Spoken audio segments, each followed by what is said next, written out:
Welcome to Dishing Up Nutrition, brought to you by Nutritional Weight and Wellness. We are a Minnesota company that specializes in real food, nutrition, education, and counseling.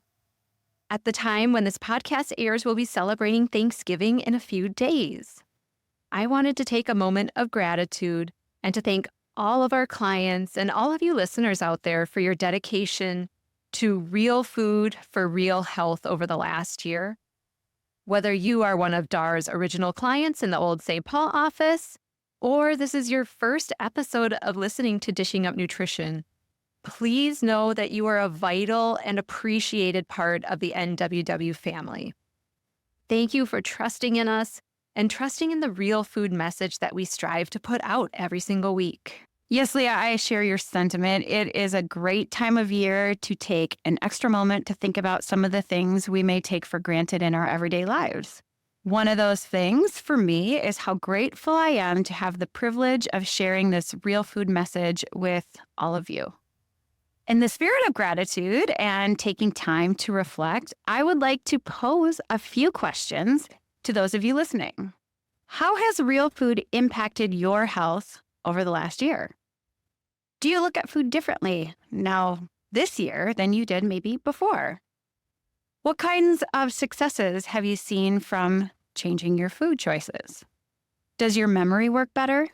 Do your knees or your back or your hips give you less trouble? Are your hair and nails growing thicker and stronger? Are you no longer having diarrhea 4 times a day or reflux every single night? Do you have effortless energy to get through your workday now? Are you able to avoid the afternoon crash or avoid falling asleep on the couch at 7 p.m.? Besides the weight on the scale, there are so many ways to measure health. Yeah, and there is such power in knowing and paying attention to the signals that our body gives us. But another way we can get triangulated in on our health is by getting lab work done every now and again.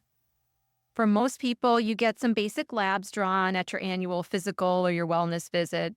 Some people get annual or even biannual lab work done through their workplace or through their health insurance. A lot of times you need to get blood work done before you go in for a procedure or you have a surgery done. And sometimes you need blood work done on a regular, ongoing basis in order to monitor changes in lifestyle efforts or medication adjustments. So we wanted to do a whole show today dedicated to understanding lab numbers that we as dietitians see a lot and that you might get at your doctor's office. I frequently get asked by clients, what labs should I ask for when I go to see my doctor? Yes. Well, this is the episode to answer that burning question. You might want to get a pen and paper out or bookmark this episode to go back to, as we are going to go over a lot of different labs, what they mean, and what ranges we are looking for. I'll give you a hint.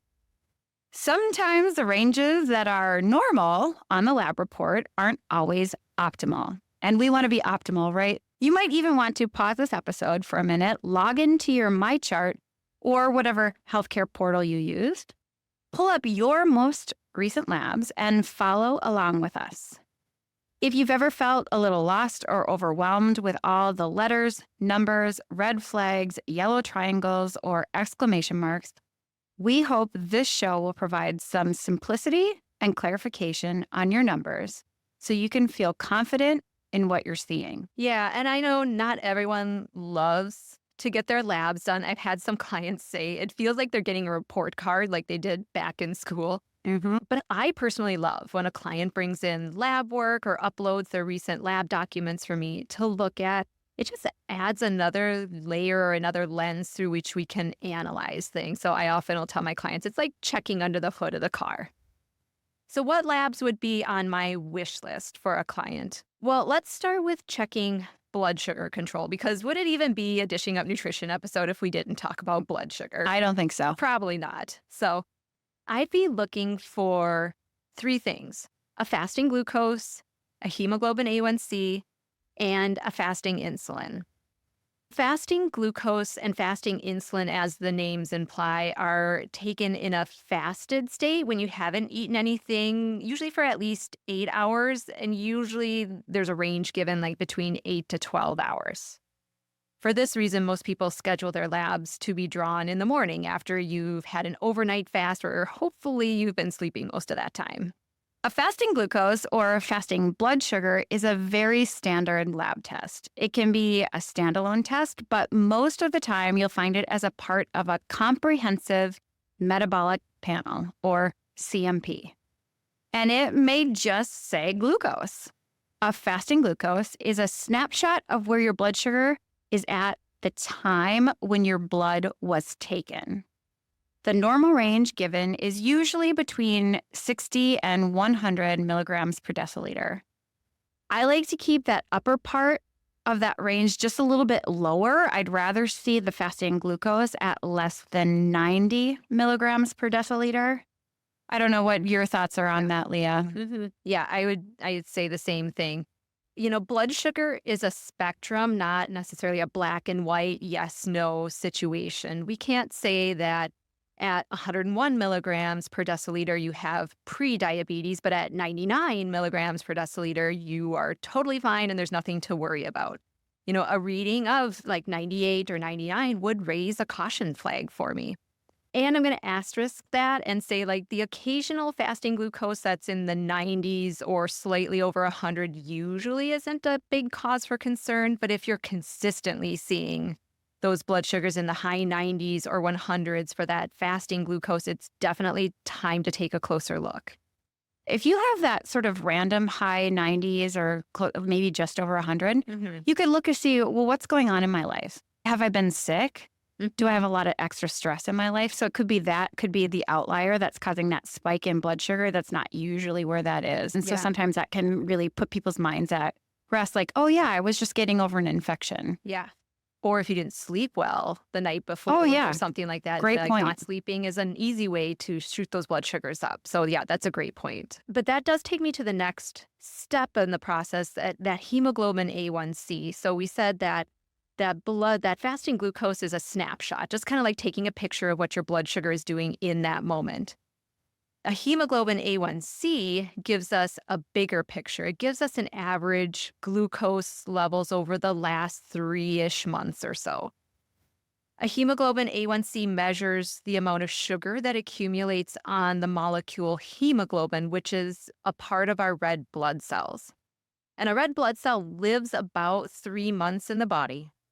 And that hemoglobin A1C, just to kind of say some of the same things that you were saying, Leah, is it's a value, it's given in percentages. And it's the percentage of how much sugar is attached to that red blood sugar molecule, particularly to the hemoglobin. And I think for me, it's helpful to visualize some of this. You have your red blood cell, but hemoglobin is a protein that's a part of that red blood cell. And that hemoglobin is responsible for carrying that oxygen from our lungs to the rest of our body. So that's what that sugar is sticking to, is that protein molecule. So when we have sugar floating around in our bloodstream and it encounters the red blood cells, it attaches itself to that protein, to that hemoglobin, where it will stay for the rest of that red blood cell's life, which is that 3 months that you said. So in those percentages, normal is anything under 5.6%. 5.7 to 6.4% is considered prediabetes. 6.5% or over is type 2 diabetes. So this is another example, like we were talking about before with the fasting blood sugar. This is another example where I get a little concerned if I see an A1C at that 5.5 or 5.6, like just in that normal, but just getting towards that, okay, we're starting to see some blood sugar imbalances. It's still considered normal, and your provider may not mention anything. But to me, that says, well, we might not be on the right path here with our food choices for good blood sugar management and for overall health. So a more ideal range would be more in that 5.4% or lower. Once an A1C gets over 5.2%, there's potential to see brain shrinkage. Isn't that wild? Yeah, that's really wild. And I remember that nugget that came out of that conference. And when the presenter said that, it just kind of made me do a little inhale of like, okay, like we really have to have some good glucose control if we want that overall health, like you said. And I recently had a client. This is a great example, I think. So she brought me some of her lab work. We had already met once previously, and then she brought some lab work in. She had a fasting glucose of 84. So, again, by all standards, like that's a pretty good glucose, but her hemoglobin A1C was 5.5%. And her provider hadn't mentioned anything about her blood sugar in the note that she sent. But I did point this out to the client that this was a trend that I was like, okay, I would love to keep an eye on this and make sure we don't go any higher than this. Ideally, we'd love to inch that number a little bit lower. And for her, it also reinforced some of the things that we had already talked about in that previous appointment. We had focused on her blood sugar control and how that would be helpful for her weight loss and her energy. So seeing some of those numbers for her just reinforced, like, yes, we're already on the right path. We were kind of talking about the right things already. And it's another way to measure success, right? As Absolutely. you're, hey, I'm putting all this work into changing my eating habits. You can watch the scale go down if that was part of her goal, but you can also watch that hemoglobin A1C. Mm-hmm. So, yeah, I think it's helpful to cross-reference that fasting glucose with the hemoglobin A1C just to get a better picture of what those blood sugars are doing. And unfortunately, more often than I'd like, I find that clients do have to ask for that hemoglobin A1C to be done, especially if there's no family history of diabetes or a personal history of gestational diabetes. Most providers are willing to order it. It just might not always be on the top of their mind. So it might be you as the patient having to bring it up. Yeah, that's a good point. And I do think that, your doctor is a part of your team and they want to help you out. Let's talk about fasting insulin level. This one is not as common of a lab as fasting glucose or a hemoglobin A1C. This one you'll definitely have to ask for. And even then, there may be some hesitation from the ordering provider. I always tell my clients that they can throw me under the bus and tell their provider that their dietitian is asking to have that lab be done. A fasting insulin level, like a fasting glucose level, is a snapshot of what your insulin level is at the time of the blood draw, after an extended period of time of not eating. Like fasting glucose, this number should be pretty low if the insulin isn't dealing with the glucose from a recent meal. If it is high, even after a longer period of fasting, that means you'll likely have a fair amount of insulin resistance. And your fat cells will remain on lockdown, meaning that high insulin makes it difficult to access the fat stores in your body and makes weight loss very challenging. Mm-hmm. Yeah. And I remember learning early on in my career here at Nutritional Weight and Wellness that you'll often see insulin levels on lab work go up before you start to see the blood sugar levels go up. So by the time you actually start to see a higher A1C or a higher fasting glucose, you very well already may be down the rabbit hole of insulin resistance. So it makes sense that if you can, get a measure on insulin instead of waiting for things to get wonky with your blood sugar. And so then what are we looking at in terms of fasting insulin? Normal insulin is considered to be between 2 and something like 24 to 25 microunits per milliliter. Now, there is some variation in what's considered ideal depending on the research or the providers that you talk to, but a range of 7 to 8 microunits per milliliter is often what's thrown out there. I'll usually tell my clients if we can get you into the single digits, we're doing pretty good. Yeah, I agree. Well, on that note, I think that wraps up lab work for blood sugar. So let's move on to vitamin D. Vitamin D is a simple blood test and an important one when it comes to our risk for seasonal affective or other mood disorders. It also plays a significant role in our risk of osteoporosis, cardiovascular disease, cancer, autoimmune conditions, and many, many more. With the days getting colder and darker here in the Northern Hemisphere, our main source of vitamin D has pretty much gone dormant for the next few months. Mm-hmm. We can still have some clear, sunny days during the winter. But just because you can see the sun doesn't mean you are able to make vitamin D. And I think that's a common misconception, right? just because the sun is out and you can see it, you should be able to make vitamin D, and that's not the case. Yeah. In fact, it's funny that you say that because you'll see people that are celebrating the sun being out maybe on social media and they're saying, hey, I'm out getting my vitamin D. Yeah. And I always kind of snicker to myself like, well, sure. Yeah. There are benefits to seeing the sun, absolutely, that are beyond vitamin D. But unfortunately, especially with us being up here in Minnesota, we're past that point of being able to make vitamin D from the sun. I mean, I think seeing the sun boosts our mood. Yeah. But it's not because of the synthesis of vitamin D. Yep. It's, just seeing that sun because it is so great to see the sun. And you also have to think you have to have skin exposed, right? And so for the more north you go, the less skin is probably exposed in these colder months. So we don't have enough even skin exposure. The reason why we can't make that vitamin D is because the sun is at such a low angle in the sky that anyone who lives north of Atlanta is not going to be able to make that vitamin D from the exposure of the skin to the sun. So it's going to be a few months before we'll be able to naturally synthesize that vitamin D. There are some food sources that are an okay source of vitamin D, like cod liver oil, fatty fish, and egg yolks from pasture-raised chickens.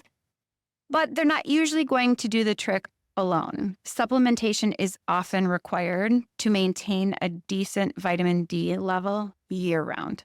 Yep. And so that begs the question, what is a decent vitamin D level? Most standard lab ranges will say 30 nanograms per milliliter is sufficient.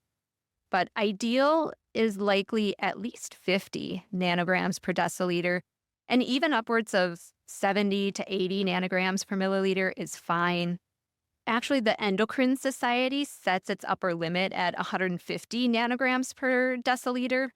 So a range of 50 to 70 or 50 to 80 is very reasonable and safe.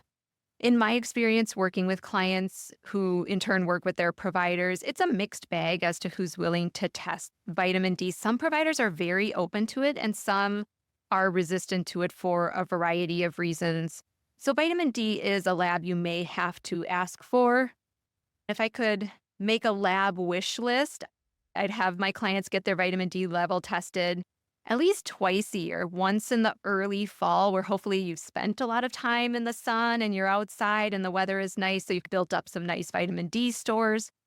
And then get it tested again in the springtime where now we've kind of come out of several months of winter where this will naturally be your lowest time of the year. So you can kind of get a sense of how do you average throughout the year with your vitamin D level. I think that's super smart. Yeah, but that's my wish list, not always realistic. But even getting it once a year is a win, I think, in most people's books. Right. And what I would say spinning off of that is really pick a time of year and then try to be consistent with that time of year. And I generally tell people, I like to test it when I think it's going to be at its lowest, so we know what we need to do. So I like that springtime if possible. Absolutely. Well, we do have to take a quick break, but we will be back in a moment and we will talk more about some of these important lab numbers. Welcome back. You are listening to our weekly Dishing Up Nutrition podcast. Before we went to break, we were just wrapping up our recommendations for vitamin D levels at your doctor appointments or what we hope to find on a lab test. Next on our lab work list is the lipid panel or cholesterol panel. I'd say almost no other lab values get people's attention as much as their cholesterol levels. It's been drilled into us for so long that cholesterol is something to be feared and that this is the crux of all heart disease. Poor, misunderstood cholesterol. So let's break this lab down. When you get a standard lipid panel, you will get several different numbers. You'll usually get a total cholesterol number, an HDL number, an LDL number, and a triglyceride number. There's probably also a total cholesterol to HDL ratio number in there too, which provides kind of a quick glance risk assessment for your provider. That ratio, it should be less than 3.5 for the lower risk tier, and the highest risk tier is over 5.5. So that is your total cholesterol to HDL number Yep. in that ratio. So beyond that, the first number I go to on a lipid panel is the triglyceride number. Ideally, this is another lab that would be done fasting. Triglycerides are a way that the body transports fatty acids throughout the body. These fatty acids come from the fats and the sugars that we eat, and also the fats and the sugars that we have stored in our liver and our fat cells. When triglycerides are high, it means we have a lot of excess energy floating around in the bloodstream. Having high triglycerides is an independent risk factor for metabolic disease and heart disease. So that just means without looking at anything else, we can say that high triglyceride numbers puts you at a higher risk for some of these other chronic diseases.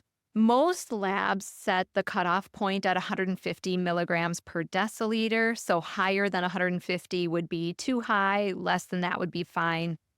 We like to put a cap on that a little earlier and say anything under 100 milligrams per deciliter is better, and even under 75 is amazing. Right. Goes back to that optimal versus good, right? Absolutely. Yep.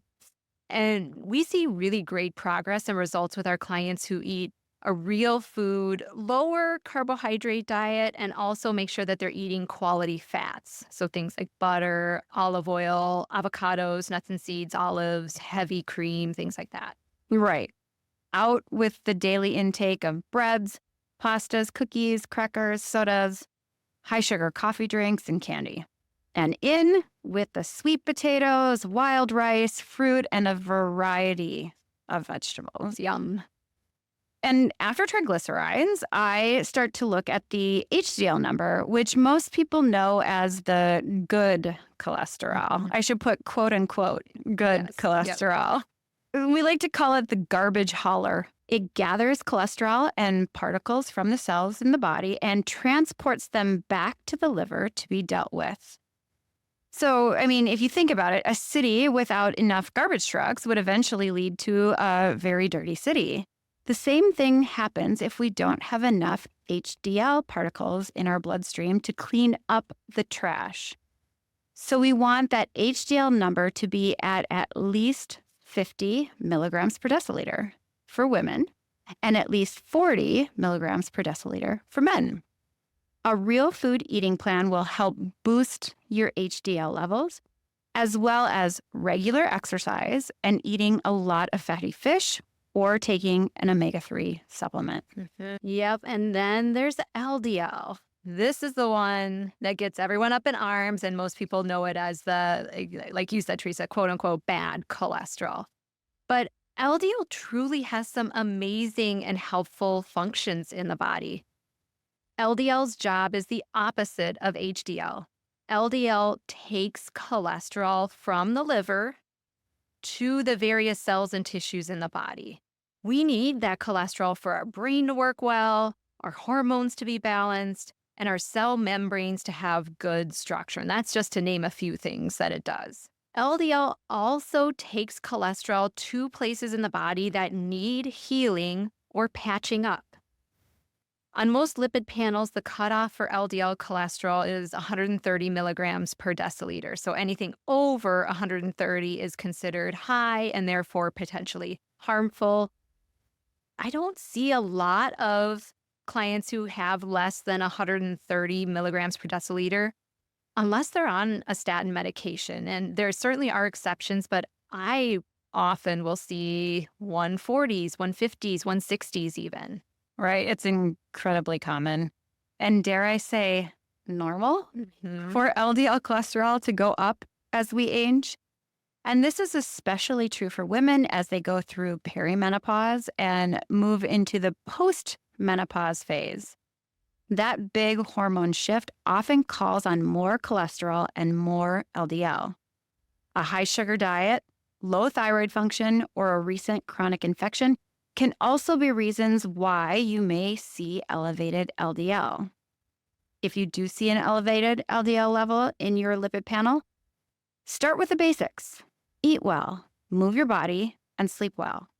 If those items are in check, then it may warrant asking for additional testing to see what that LDL is made out of, what your inflammation level is like, and if you have any calcium or plaque buildup in the arteries. An LDL particle test will help determine if that LDL is large and fluffy or small and dense.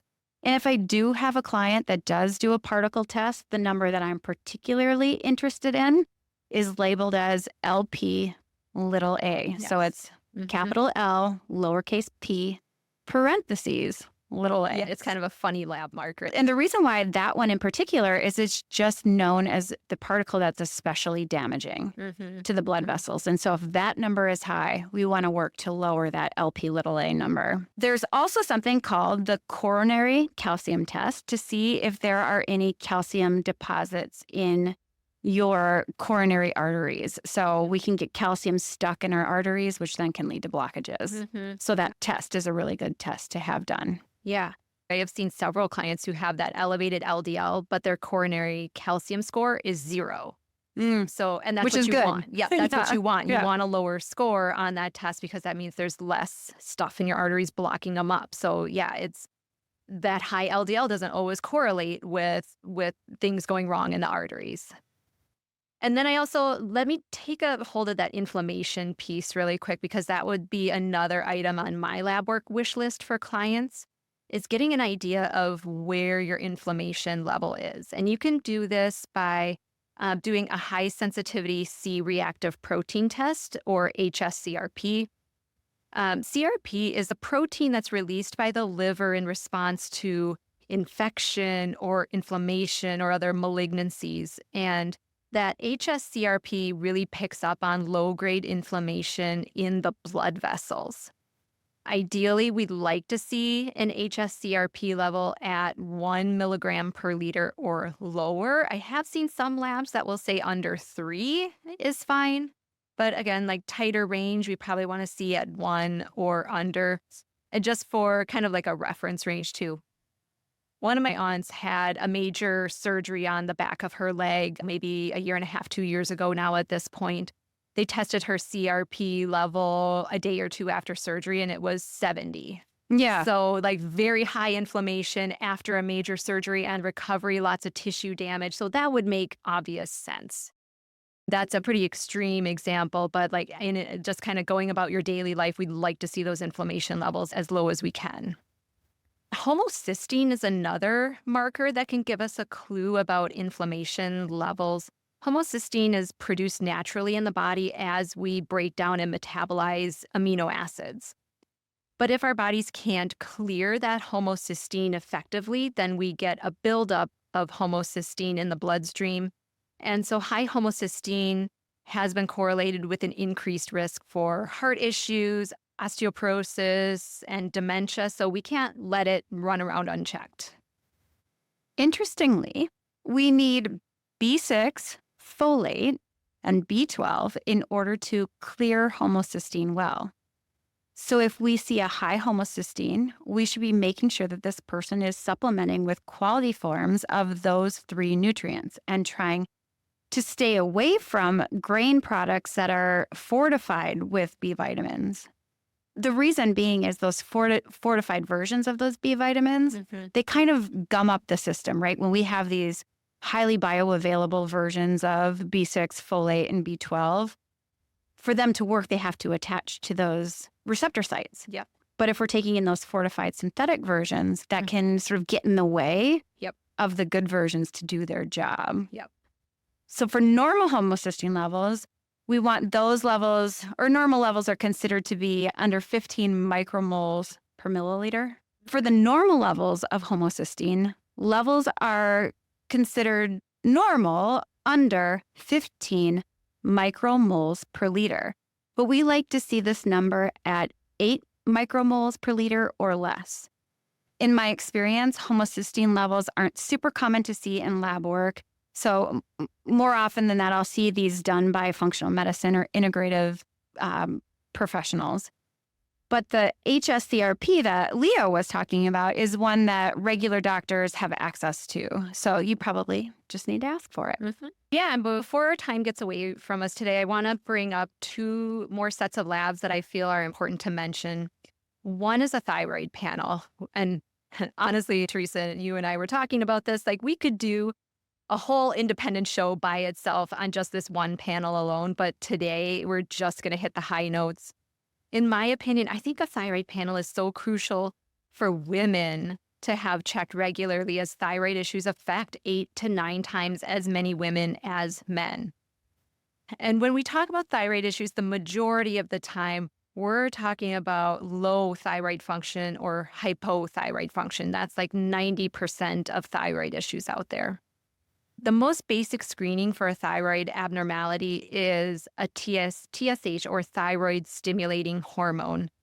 This is the signal from your brain to your thyroid on how much thyroid hormones to make. Now, the normal range for TSH is 0.3 to 5.0 micro units per milliliter.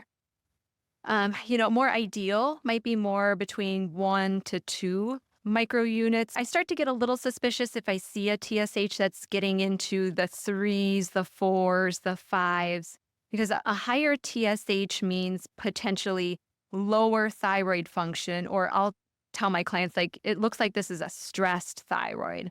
So the brain is just putting out more signals to say, hey, like, we need to make more thyroid hormones. So if I'm working with a client, we start to dig in and just say, hey, what is stressing out this thyroid right now? Right. And beyond that TSH, I really encourage my clients to also ask for a free T4 and a free T3, and also the thyroid antibodies. T4 and T3 are the inactive and active forms of thyroid hormones, respectively. So the T4 is inactive, T3 is the active.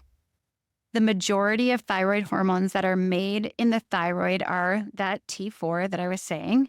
The T4 travels around the body until it reaches some of the cells that need to use T3. The cells take that T4 and turn it into T3 so that they can do all their metabolic processes. A lot of this conversion is happening in the liver, in the kidneys, and in the gut.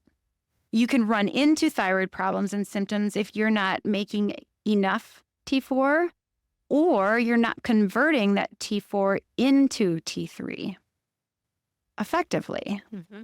Deficiencies in nutrients like zinc and selenium can be reasons for these conversion problems, but so can stress and inflammation in the gut. And so when we're looking at the levels, where do we want to see these? I would say normal free T4 levels are 0.8 to 1.9 nanograms per deciliter. And the normal free T3 levels are 2.8 to 4.0 picogram per milliliters. And lastly, thyroid antibodies. So these, the more common ones, especially for testing that low thyroid function, are thyroperoxidase and anti-thyroglobulin antibodies. This can tell us if the thyroid is under attack from the immune system. The biggest cause of hypothyroidism, or low thyroid function, is an autoimmune condition called Hashimoto's thyroiditis. High levels of antibodies tell us if Hashimoto's is present.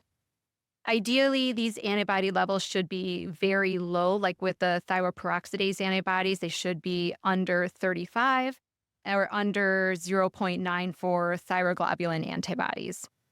I once saw, this was very early on, I think I was even training with one of the other nutritionists here at Nutritional Weight and Wellness. We were seeing a client together, and this client had TPO, or those thyroperoxidase antibodies. They were over 1,200 when she was diagnosed with Hashimoto's. So she had a very high level initially. Yeah.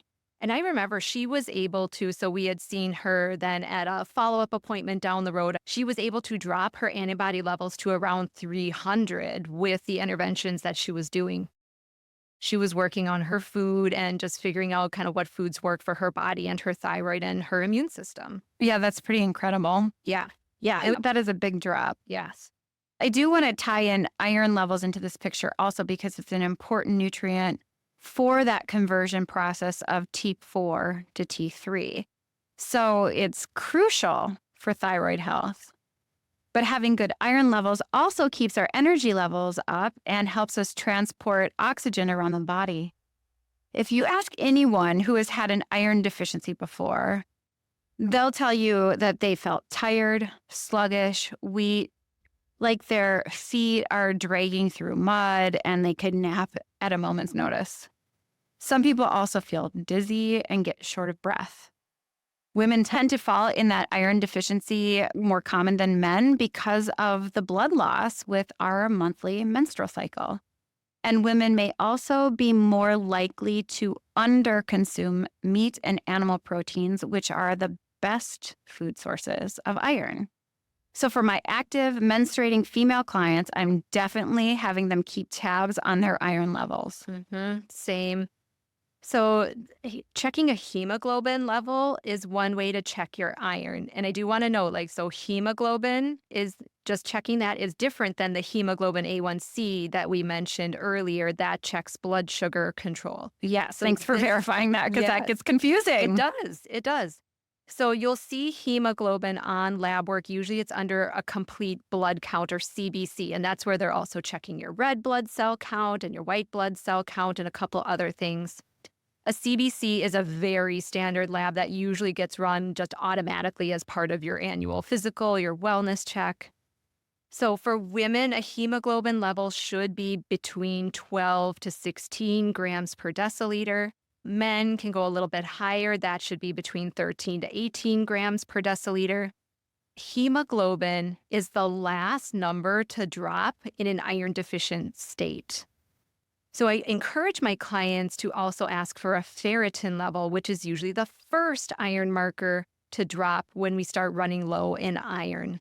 And ferritin is just the storage form of iron in the liver. So if we're starting to run low in our iron, we can still feel those symptoms of iron deficiency, even if that hemoglobin level is in the normal range.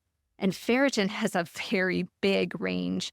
For women, it's between 13 to 150 or so nanograms per milliliter, and this might vary a little bit based on the labs. Men have a little bit bigger range, 30 to 200. I've even seen normal ranges up to 400 nanograms per milliliters for men. And I personally have had a ferritin level at 14 before, and I can tell you that did not feel great. So even though technically I was in the normal range still, I can tell you my workouts did not feel good. I did feel short of breath and why can't I catch my breath? I was exhausted after my warm up from my workout. So I knew something was up and we figured it out that it was a low ferritin. So I usually aim to get women up to around at least 60 nanograms per deciliter with that ferritin. And then we're also just keeping an eye on the hemoglobin too. Yeah. And just kind of one thing to note, too, going back to our conversation earlier about inflammation, ferritin can also be a sign of inflammation if it's too high. So it gets tricky. I mean, really going through and looking at your numbers is important. Yeah. That's kind of like the Goldilocks effect. We want things to be not too high, not too low, just right. Well, this was an information-packed episode. Lots of labs, ranges, and numbers to keep track of. Our goal today was to summarize and simplify, and yet you still may have questions or maybe unsure of what the next steps may be. If that's the case, don't hesitate to call us and make a nutrition counseling appointment to do a deeper dive. Together, we can set you up with a real food balanced eating plan to support your goals and your lab work.